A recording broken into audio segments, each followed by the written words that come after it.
Wow, guys, dikatakan rasmi Indonesia menjadi ketua ASEAN, di mana dikatakan Indonesia akan melakukan hal ini untuk menyelesaikan masalah di Myanmar.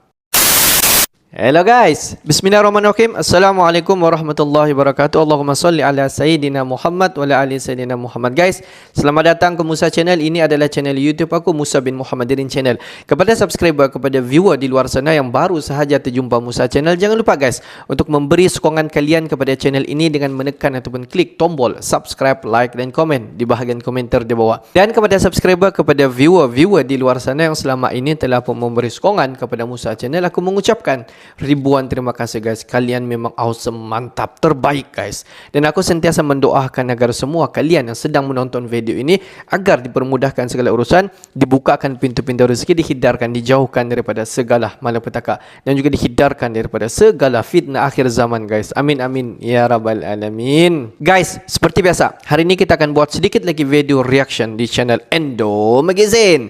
Dan kalau kita tengok judul video yang kita akan react hari ini, di mana dikatakan rasmi menjadi ketua ASEAN. Wow, negara siapa guys? Itu adalah negara Indonesia, di mana dikatakan Indonesia akan melakukan hal ini untuk menyelamatkan ataupun menyelesaikan masalah di Myanmar. Adakah ini benar guys? Jom kita simak dulu video ini. Seperti biasa di hujung nanti baru kita akan bagi sedikit kita punya respon mengenai video ni guys. Apa-apa pun jom kita simak dulu video ini. Wow, ada apa nih guys? Rasmi jadi ketua ASEAN. Ya, kita konsisten agar 5 point konsensus itu betul-betul bisa diimplementasikan, bisa Indonesia dijalankan. to make Myanmar is priority ASEAN Chairmanship. Hey, hola Indomax Indo Magazines. Oke, seperti yang kalian tahu, Indonesia pun kini sudah resmi menjadi ketua ASEAN untuk tahun 2023 ini bos. Dan sepertinya salah satu target Indonesia sebagai ketua ASEAN tahun ini pun adalah menyelesaikan masalah Myanmar. Nah, cukup panas nih bos. Seperti yang kalian tahu, Myanmar saat ini masih kacau balau bos, karena masih berada di bawah kendali kudeta Jenderal Junta Myanmar, yaitu Jenderal Min Aung Hlaing yang terhormat. Sejak militer menggulingkan pemerintahan sipil Myanmar dengan kudeta 1 Februari 2021 lalu, bentrokan antara aparat dan pendemo anti-junta militer pun masih terus terjadi, bahkan sampai saat ini. Sementara itu, kelompok geng ASEAN pun kemarin tampaknya masih belum bisa menembus pertahanan kudeta Myanmar dengan cara diplomasi. Dan kini, Indonesia pun akhirnya langsung turun gunung. Admin kutip dari sumber-sumber berita berikut.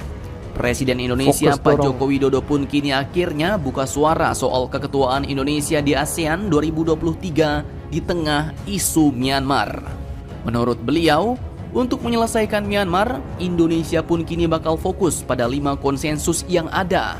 Pak Jokowi pun menegaskan bahwa Indonesia akan konsisten agar 5 konsensus ini betul-betul bisa diimplementasikan di negara Myanmar. Konsisten kita ke sana, tegas Pak Jokowi di Jakarta pada Minggu 29 Januari 2023 kemarin.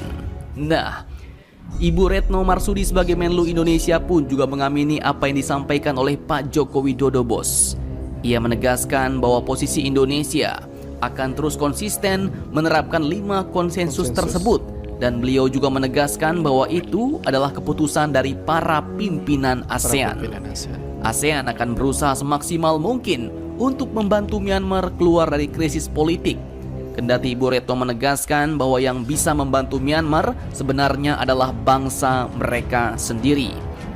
Yang dapat menolong Myanmar itu adalah bangsa Myanmar sendiri. Ia pun mengatakan bahwa sejarah Myanmar sangat kompleks, tetapi Indonesia dan negara ASEAN lain sebagai keluarga siap untuk membantu.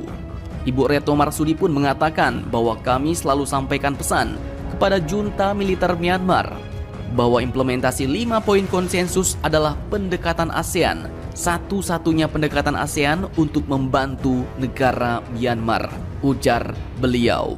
Nah loh, sepertinya tugas Indonesia sebagai ketua ASEAN kali ini cukup berat bos, yaitu menyelesaikan konflik di negara Myanmar. Lantas pertanyaannya, jika dengan cara diplomasi ini masih tidak mempan dan Jenderal Kudeta Myanmar masih ngotot untuk memimpin negara Myanmar, bagaimanakah langkah Indonesia selanjutnya, bos? Apakah akan mulai dengan cara yang sedikit agak keras atau tetap memaksakan 5 poin konsensus kemarin?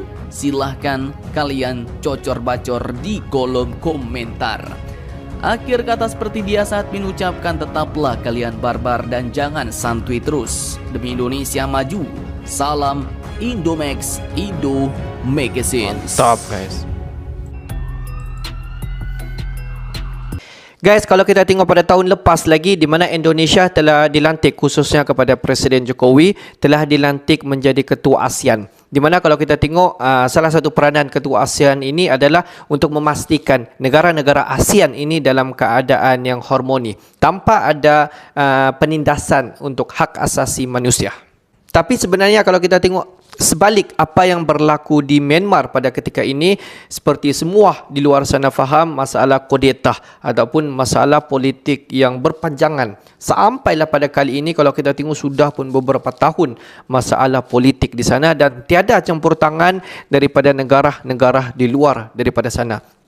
Dan kalau kita tengok ada satu yang telah diungkapkan oleh Ibu Marsudi di apa yang berlaku di Myanmar, tiada yang boleh mengubah nasib masyarakat ataupun politik di Myanmar sampailah masyarakat Myanmar itu sendiri yang mengubah nasib mereka. Wow, betul juga guys, kalau kita fikir balik betul juga apa yang disampaikan oleh Ibu Marsudi. Dan kalau kita tengok beberapa bulan yang lepas telah dilakukan satu pertemuan ASEAN dan kalau kita tengok ramai pemimpin-pemimpin ASEAN yang datang semasa perjumpaan ASEAN itu, dan ramailah yang menyuarakan mengenai ingin menjaga hak asasi manusia. Bagaimana untuk menjaga hak asasi ataupun bagaimana untuk menjaga keharmonian di dalam sesebuah negara itu, di mana mereka telah mencadangkan 5 konsensus dan kelima 5 konsensus ini hendaklah diimplement ke negara itu untuk memastikan kestabilan dalam pelbagai aspek di dalam negara itu. Dan semasa berlakunya kekacauan khususnya di Myanmar pada masa ini yang banyak sekali terkesan untuk hak asasi manusia di Myanmar, di mana sebagai ketua ASEAN, Presiden Jokowi, Presiden Indonesia telah bersuara mengenai apa yang berlaku di Myanmar. Dan sebagai ketua ASEAN, di mana Presiden Jokowi ingin menerapkan kelima-lima konsensus itu ingin diimplement di Myanmar. Tetapi apakah Myanmar bersiap sedia untuk menerima, untuk diimplement kelima-lima konsensus itu di Myanmar? Adakah Presiden Jokowi sebagai ketua ASEAN mampu mengubah apa yang berlaku di Myanmar? Pendapat kalian bagaimana guys? Okeylah guys, untuk hari ini sampai di sini saja sedikit information daripada Musa Channel, dan kepada subscriber, kepada viewer di luar sana yang belum lagi klik button subscribe, please guys to klik button subscribe, like dan komen di bahagian komentar di bawah. Akhir kata daripada Musa Channel, thanks for watching my video guys. Assalamualaikum warahmatullahi wabarakatuh. Jumpa anda di video seterusnya.